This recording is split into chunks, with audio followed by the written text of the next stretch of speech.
Hello बच्चों। आज हम लोग वेक्टर्स का सेकंड लेक्चर लेके आए हैं आपके लिए, जिसमें हम लोगों ने इसके पहले वाले लेक्चर में हम लोगों ने वेक्टर क्या है, वेक्टर का रिप्रेजेंटेशन कैसे करते हैं, टाइप्स ऑफ वेक्टर्स हम देखे थे, जैसे equal vector, unequal vectors and some unit vectors क्या हैं, एंड उसका multiplication of vector by real numbers. ठीक है, तो अब हम लोग यहाँ पे वेक्टर्स में हम लोग ये सीखना है कि कैसे वेक्टर्स जोड़ते हैं और कैसे वेक्टर्स माइनस होते हैं।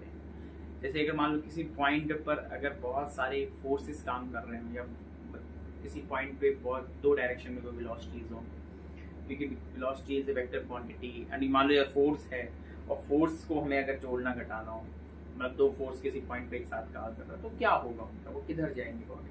तो उन सब पे अगर समझने के लिए ही हम लोग वेक्टर्स का समेशंस की बात करते हैं कि मान लो अगर दो वेक्टर ऐड हो रहे हो तो हाउ टू ऐड। तो they are basically two method of summation of vectors.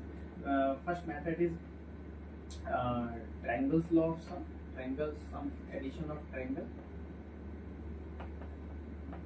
addition of triangle, this ये एक मेथड है। एक मेथड है पैरेललोग्राम।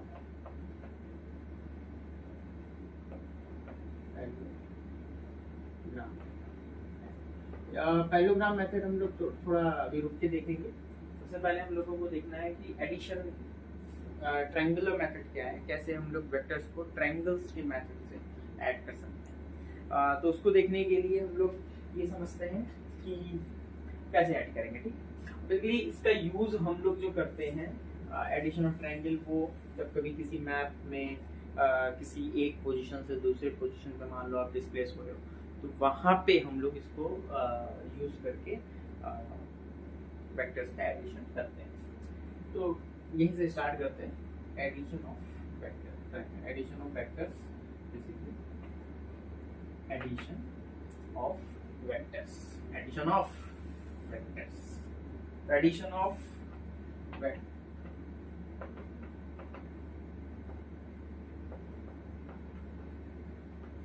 एडिशन ऑफ वेक्टर्स में हम लोग को सीखना है कि मान लो सपोज करो हमारे पास दो वेक्टर हैं। एक वेक्टर है, कोई एक वेक्टर ए है इस डायरेक्शन में, और कोई एक बी वेक्टर इस डायरेक्शन में। और हम लोग ने इसके पहले एक फर्स्ट लेक्चर में हमने सीखा था कि जब हम हमेशा किसी वेक्टर को एरो के द्वारा दिखाते हैं, जिसमें ये इसकी टेल होती है, ये इसका हेड होता है, और उसकी जो लेंथ होती है वो वेक्टर की मैग्नीट्यूड को दिखाती है कि वो वेक्टर की क्वांटिटी या वैल्यू कितनी है। अच्छा, अब मान लीजिए सपोज करिए कि एक किसी पॉइंट पर एक वेक्टर ये भी काम कर रहा है और एक वेक्टर ये भी काम कर रहा है, and we want to add of two of vectors A and B, we want to get A plus B. What is A plus B? इसको करने के लिए मेथड क्या है हमारा, इस सबसे पहले हम ए वेक्टर खींच लेते हैं, जैसे बना है वैसे के वैसे ही खींच लेंगे, बिना डायरेक्शन में कोई चेंज किए हुए। ये ए वेक्टर हो गया, जिसमें उसका टेल ये है, हेड ये। फिर क्या करते हैं हम लोग, बी वेक्टर को बिना डायरेक्शन में कोई चेंज किए इसका जो टेल होता है वो वेक्टर के हेड से करते हैं। बेसिकली इसलिए इसको हम लोग बोलते हैं tail to head method, tail to head. तो हम लोग वेक्टर के, अब हम लोग क्या कर रहे हैं, बेसिकली इस वेक्टर का जो टेल होगा और इस वेक्टर का जो हेड होगा उसको मिलाते हुए बिना कोई डायरेक्शन में चेंज किए हुए, बिना कोई लेंथ में चेंज किए हुए जोड़ते हैं। तो क्या करना है हमें, इस वेक्टर के टेल को इस वेक्टर के हेड से बिना डायरेक्शन में कोई चेंज किए हुए बना दें। This is A and this is B. अब हमको मिल गया कि ये ए है और ये बी है। अब हमें क्या फाइंड करना है, A plus B. A plus B क्या होगा हमारा, अब इस वेक्टर का जो टेल होगा और बी वेक्टर का जो हेड होगा उसको मिलाती हुई जो लाइन होगी, that is A plus, that is what, that is A plus B. Clear है, सिंपल। ठीक, तो हम लोगों ने यहाँ पे देख लिया है कि ए और बी को किस तरह से जोड़ना है। क्या करना है हम लोगों को, पहले ए को जैसे का तैसा खींच देना है, तो बी के टेल को ए के हेड से मिलाते हुए खींचना है, फिर ए को बी से मिला देंगे तो वो हमको मिल जाएगा ए प्लस बी। सपोज हमारे पास कोई समेशन हम लोग को करना है, y एक वेक्टर है, ए प्लस बी प्लस सी, मान लो मैं ये फाइंड करना है, और मान लो कि हमारे पास ए एक वेक्टर ये है, बी एक वेक्टर ये है, मान लो सी एक वेक्टर ये, और हमको निकालना है तीन वेक्टर एक पॉइंट पे काम कर रहे हैं, ए बी और सी, इनके डायरेक्शंस ये हैं, मैग्नीट्यूड ये हैं, और हमको निकालना है A plus B plus C. Suppose we want to find this, फिर से काटोगे? नहीं यहीं से। अब मान लीजिए हमको ए को जैसे का तैसा खींच देंगे, फिर हमें क्या करना है, फिर हमें बी के टेल को ए के हेड से मिलाते हुए खींचना है, तो ये हमने खींच लिया, ये बी हो गया। अगर हम यहाँ से इसको इससे मिला दें तो ये क्या है, ये है ए प्लस, और हमें फाइंड करना है ए प्लस बी प्लस सी। तो हम क्या करेंगे, सी के टेल को फिर ए प्लस बी के हेड से मिलाएंगे, ये ऐसे इसको हटा दे रहे प्रोजेक्ट में, तो ये हो गया सी, हो गया ये, और ये हो गया ए प्लस बी प्लस सी। अब इसको इससे मिला दें तो हमको क्या मिल जाएगा, सिंपल, तो हमको मिल जाएगा ये ए प्लस बी प्लस सी। सिंपल, बहुत आसान है, कुछ नहीं करना।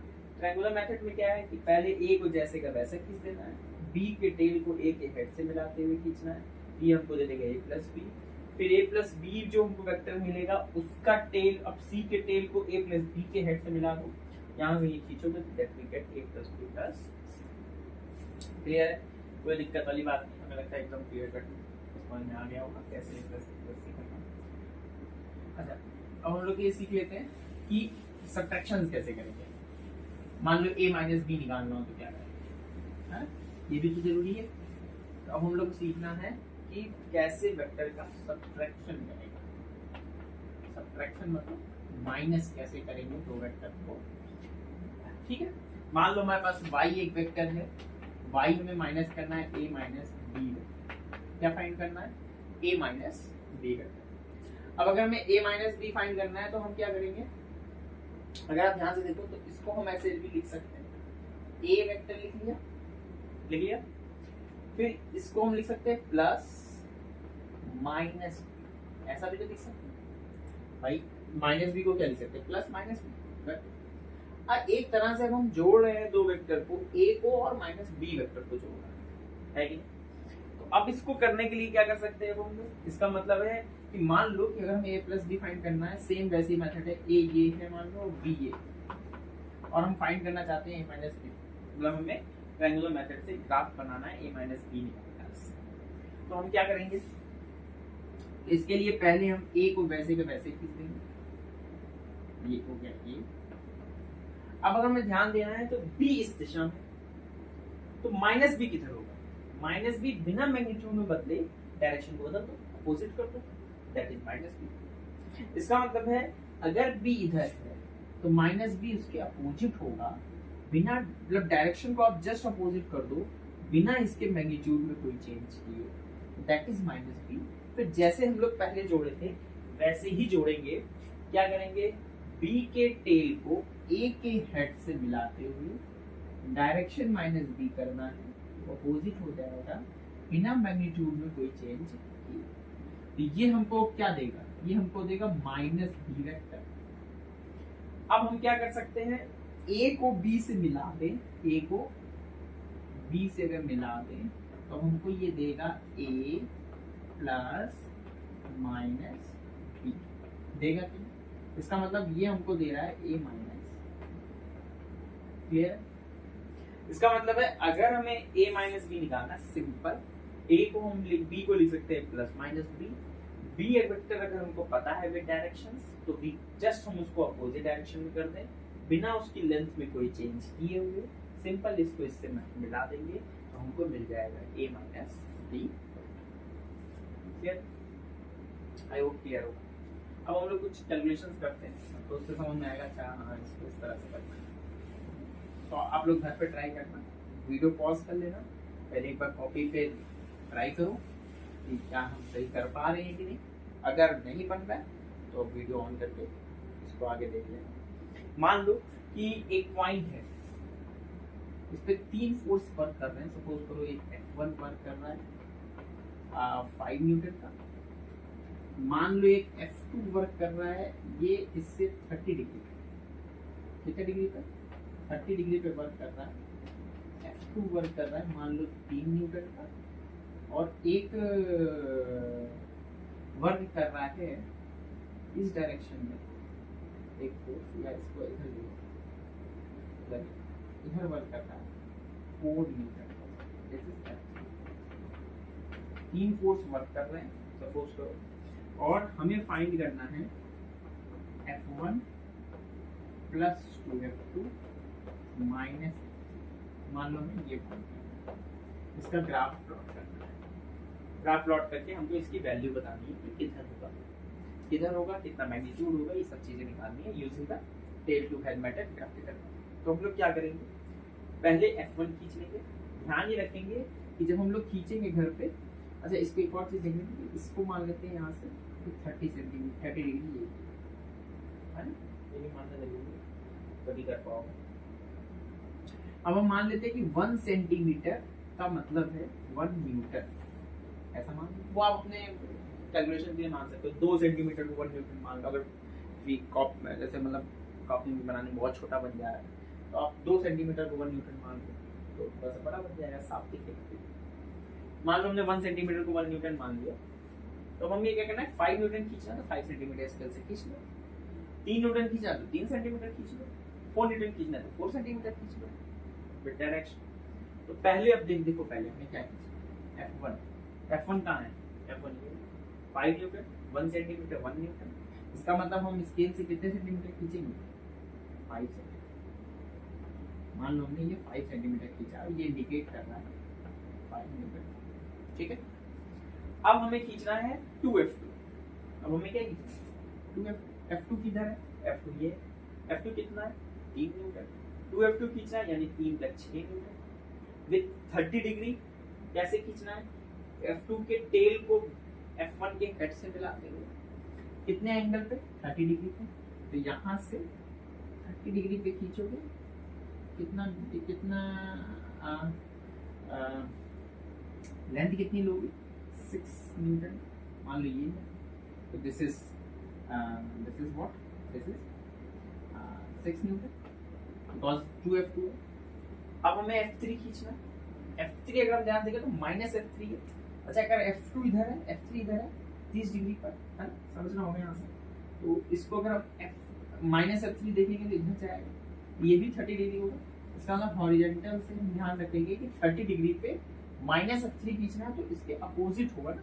तो हम यहाँ से अब क्या करेंगे, यहाँ से -F3 खींचना है, तो -F3 यानी F3 के टेल को इसके हेड से मिलाएंगे, और माइनस में है डायरेक्शन अपोजिट होगी, और इधर 30 degree.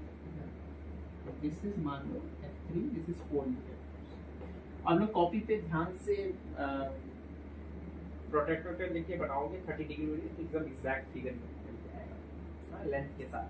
So this is 4 centimeter 4 Newton, this is 6 centimeter 6 Newton, this is 5 centimeter 5 Newton, this is 30 degree, this is 30 degree.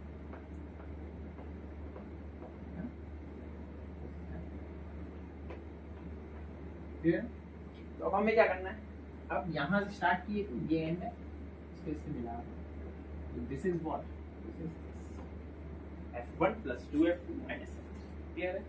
क्या बहुत कठिन है ये? बिल्कुल नहीं, एकदम आसान है। हमें किसी भी तरह से ग्राफिकल मेथड दे देगा, आई होप आप बना। अच्छा ये लेंथ क्या बता रहा है, ये लेंथ इसकी वैल्यू बता रहा है, और इसकी जो डायरेक्शन है वो ये लेंथ क्या बताएगा। ये लेंथ अगर आप कॉपी से नापोगे ना, कॉपी में आप क्या करोगे, जैसे 5 सेंटीमीटर खींचा, 30 डिग्री पे ये सेंटीमीटर खींचा, फिर यहाँ से 30 डिग्री पे ये सेंटीमीटर खींचा, फिर इसको इससे मिलाया, तो ये जो लेंथ आएगा ये इसकी वैल्यू आएगी, और इसकी जो डायरेक्शन है वो इसकी वो डायरेक्शन है। ठीक है, क्लियर? आई होप क्लियर होगा, इसमें कोई दिक्कत वाली बात नहीं। इसको मिटा दें, मिटा देते हैं। तो हम लोगों ने क्या क्या देख लिया, सब्ट्रैक्शन सीख लिया, एडिशन सीख लिया, और इसके कुछ क्वेश्चन भी आपको इसको आप पॉज करके लगा लेना लिमिट पे, फिर उसके बाद आप देख लेना, समझ में आ जाएगा कैसे कैलकुलेशन करना है हमको। इसके बाद हम लोग पढ़ते हैं पोजीशन वेक्टर।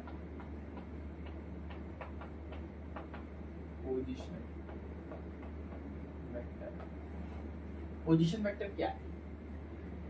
पोजीशन का मतलब क्या है? पोजीशन का मतलब है कि मान लो कोई ऑब्जेक्ट, कोई पॉइंट है, कोई वस्तु है, कोई ऑब्जेक्ट है, उसकी पोजीशन बतानी है।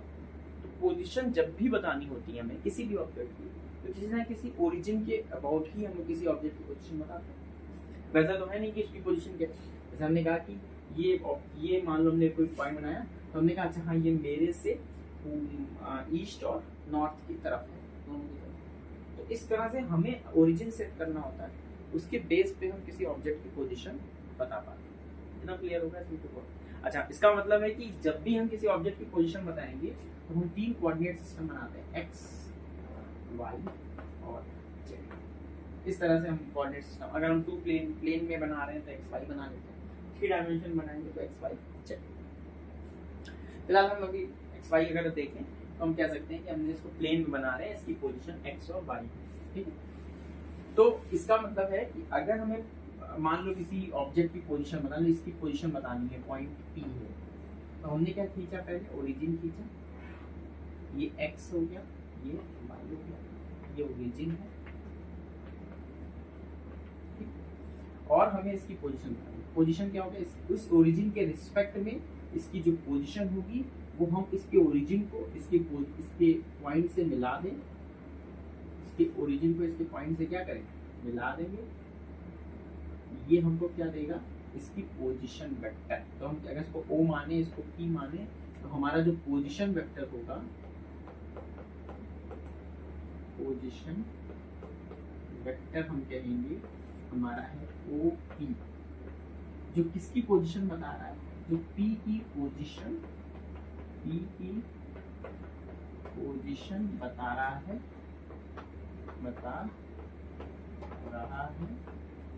इसके रिस्पेक्ट में, ओरिजिन O के रिस्पेक्ट में, ओरिजिन O के रिस्पेक्ट में हमें किसकी पोजीशन बता रहा है? और ओरिजिन O के रिस्पेक्ट में P की पोजीशन हमको बता रहा है। तो हम कहेंगे जो पोजीशन वेक्टर होगा वो हमारा OP होगा, और जो OP पोजीशन वेक्टर की जो मैग्नीट्यूड होगा हमारा, वो OP की लेंथ होगी, OP की लेंथ होगी ये, और जो डायरेक्शन होगी, जो पोजीशन वेक्टर की डायरेक्शन ऑफ पोजीशन वेक्टर क्या होगा? डायरेक्शन ऑफ पोजीशन क्या होगा? डायरेक्शन बताओ।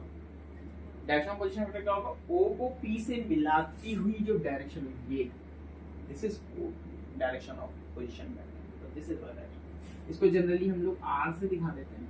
This is R vector, the direction of this is r cap, you can denote direction of position vector is what is O से P को मिलाती हुई जो line होगी, this is the direction of position vector। तो this is O, ठीक है, clear? And the unit vector if you want to denote OP, जो unit vector होगा, this is what this is tells you what the direction of position। एक चीज और समझने वाली बात है कि पोजीशन यूनिट वेक्टर का मतलब क्या है? यूनिट वेक्टर क्या किस काम आता है? यूनिट वेक्टर का काम है डायरेक्शन को बताना। तो बेसिकली हमको जो डायरेक्शन बताएगा वो O से P को मिलाती हुई लाइन की direction. This is the position vector. Position vector है तो वेक्टर डायरेक्शन होगा, ये इसकी जो लेंथ होगी वो उसका मैग्नीट्यूड होगा, और ये जो उसको मिलाती हुई लाइन की जो दिशा होगी वो हमारे पोजीशन वेक्टर की डायरेक्शन। क्लियर? कोई कंफ्यूजन हो तो बता देना कमेंट में, आप किस तरीके आपने अच्छे से समझा है, इस पॉइंट को फिर से समझा दीजिए। मैं इसको नेक्स्ट लेक्चर में ध्यान में रख के समझा दूंगा। बाकी हमें लगता है इसमें कोई कंफ्यूजन वाली बात है। This is position vector denote by OP, generally इसको R वेक्टर से शो करते हैं। बेटा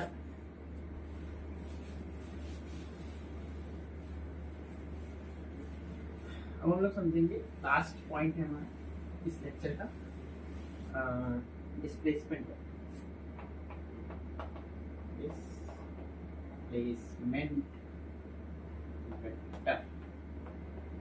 डिस्प्लेसमेंट वेक्टर को बोलते हैं विस्थापन सदिश, हिंदी में क्या बोलते हैं? विस्थापन। ये सब यूज बहुत होते हैं आगे तक, हम लोग आगे देखेंगे। डिस्प्लेसमेंट वेक्टर क्या है भाई? मान लो कि बाई डिस्प्लेस कोई ऑब्जेक्ट हो रहा है एक जगह से दूसरी जगह, मान लो कि एक ऑब्जेक्ट ये P है, कोई पॉइंट P है, वो डिस्प्लेस होके ऐसे यहाँ पहुंचा, Q पर पहुंचा। What is the displacement vector? जाहिर सी बात है हमने डिस्प्लेसमेंट पढ़ा है। डिस्प्लेसमेंट वेक्टर क्या होता है? डिस्प्लेसमेंट लेंथ क्या होती है? कोई फाइनल पोजीशन को इनिशियल पोजीशन की जो मिनिमम डिस्टेंस होती है दैट इज कॉल्ड डिस्प्लेसमेंट। तो इसका मतलब है P से Q, यानी अगर बॉडी यहाँ से ऐसे जा रही है, हमें उससे मतलब नहीं जा कैसे रही है, हमें सिर्फ ये देखना होता है कि उसकी फाइनल पोजीशन क्या है, उसकी इनिशियल पोजीशन क्या है। तो फाइनल पोजीशन को इनिशियल पोजीशन से मिलाती हुई जो डायरेक्शन होगी ये हमारा डिस्प्लेसमेंट क्या है, ये हमारा डिस्प्लेसमेंट है, इसी को विस्थापन बोलते हैं, ये हमारा डिस्प्लेसमेंट है। अब जाहिर सी बात है कि डिस्प्लेसमेंट समझने के लिए हमने कोई ओरिजिन प्लॉट किया पहले, this is x, this is y। अब जाहिर सी बात है कि इस ओरिजिन को P से मिला, अब P की पोजीशन क्या है? P की पोजीशन ये, Q की पोजीशन क्या है? Q की पोजीशन ये। तो मान लिया हमने इनिशियल पोजीशन हमारी जो प्रारंभिक स्थिति है, इनिशियल पोजीशन जो है हमारी, इनिशियल पोजीशन है r1 वेक्टर, ये r1 वेक्टर इनिशियल पोजीशन। और मान लो हमारी फाइनल जो पोजीशन है, फाइनल जो पोजीशन है यानी अंतिम जो स्थिति है वो है r2 वेक्टर, दिस इज, ये जो कंडीशन है दिस इज r2 वेक्टर। तो हमारा जो विस्थापन सदिश क्या है? विस्थापन सदिश है या डिस्प्लेसमेंट वेक्टर जो है,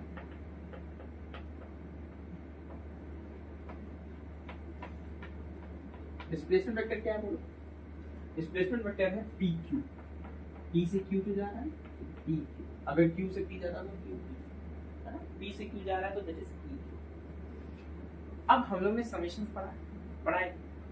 अगर आप ध्यान से देखो तो एक वेक्टर ये गया, इसीलिए मैंने इसको थोड़ा बाद में पढ़ाया, ये एक वेक्टर गया, फिर ये इसका टेल इसके हेड से मिलते हुए गया, तो इसका मतलब है ये जो R2 वेक्टर है वो इसका और इसका समेशन है। तो एक तरह से हम वेक्टर R2 को लिख सकते हैं R1 vector plus PQ vector. बोलो एक बार फिर से देखो, अगर हम इस फाइनल पोजीशन को देखें तो हम ऐसे गए, फिर हम ऐसे गए, तो हमको ये मिल गया। इसका मतलब है ये जो वेक्टर है वो इसका और इसका समेशन। इसका मतलब हम R2 वेक्टर को लिख सकते हैं R1 vector plus PQ vector, है ना? इसका मतलब है हम R2 is equal to R1 plus PQ vector लिख सकते हैं। तो जो हमारा PQ वेक्टर आएगा वो क्या आएगा? R2 वेक्टर माइनस R1, इधर ले आओ, R1 वेक्टर। इसका मतलब है जो डिस्प्लेसमेंट वेक्टर होगा हमारा, कौन सा वेक्टर? जो डिस्प्लेसमेंट वेक्टर होगा वो कैसे लिखेंगे? डिस्प्लेसमेंट वेक्टर जो PQ होगा, कौन सा? PQ, this is R2 vector minus R1 vector.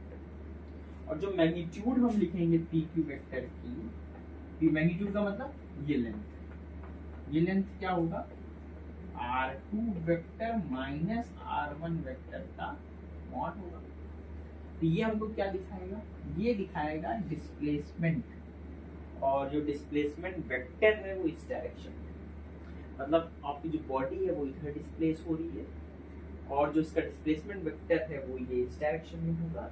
This is R2 minus R1 vector, और ये R1 है, ये PQ है, ये R2, यानी ये P की पोजीशन R1 वेक्टर, Q की पोजीशन R2 वेक्टर। तो डिस्प्लेसमेंट जो होगा वो final position minus initial position, ये तो होता है बेसिकली, होता है ना?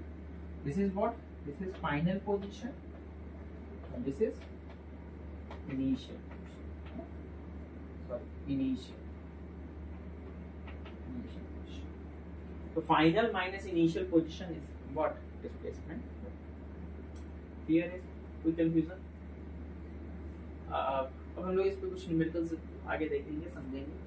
बॉडी अगर यहाँ से यहाँ डिस्प्लेस हुई तो कैसे हम लोग उसको करेंगे, धीरे धीरे धीरे धीरे करके आपको कॉन्सेप्ट और क्लियर होगा। जब हम लोग IJ के कैप पढ़ेंगे, कंपोनेंट्स ऑफ वेक्टर, जब हम लोग इसके कंपोनेंट ऑफ वेक्टर पढ़ लेंगे एक तरह से हमारा ये जो डिस्प्लेसमेंट वेक्टर निकालना हो, माइनस करना हो, प्लस करना हो, ये हमारा थोड़ा और आसान हो जाता है जब हम लोग components of vector I x direction में, वाई डायरेक्शन में देखते हैं। तो आई होप ये क्लियर होगा, इसमें कोई कंफ्यूजन नहीं होगी।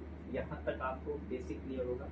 बस आप नोट्स बनाते जाओ, धीरे धीरे आपको एक एक चीज़ क्लियर हो जाएगी। छोटे छोटे वीडियो हैं, बहुत टाइम नहीं लगता, आराम से आप आधा घंटा तो पता ही नहीं चलता कैसे समय बीत जाता है, और एक अच्छी चीज़ आप सीख लोगे, है ना। आई होप आपको ये वीडियो अच्छा लगा हो, समझ में आया हो। अगर आया होगा तो आप कमेंट्स में ज़रूर लिखिएगा। बाकी आगे के वीडियोस में आपके लिए लाता रहूँगा, मेहनत करता रहूँगा, प्रयास आपके लिए जारी रहेगा। बाकी हमारी वीडियो अगर पसंद आई हो तो उसको लाइक ज़रूर करिएगा, और हो सके तो अपने दोस्तों के साथ शेयर भी करिएगा, और सब्सक्राइब भी उसको जरूर कर दीजिएगा।